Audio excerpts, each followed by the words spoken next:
اگر آپ کی زندگی گلزار ہیں تو دوسروں کا راستہ خاردار نہ کریں۔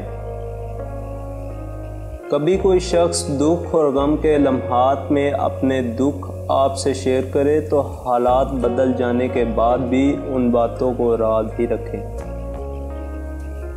منافق کی یاری، بزدل کی دوستی، بے غیرت کی رشتہ داری اور کم ظرفی دشمنی سے اللہ ہر غیرت مند انسان کو محفوظ رکھے۔ عبادت قبول ہو یا نہ ہو، ندامت ضرور قبول ہوتی ہے، اور یہی توبہ کا فلسفہ ہے۔ ادب کا تعلق انسان کی تعلیم سے نہیں بلکہ اس کی تربیت سے ہوتا ہے۔ اپنے آپ کو اچھا بنا لیں، دنیا سے ایک برا انسان کم ہو جائے گا۔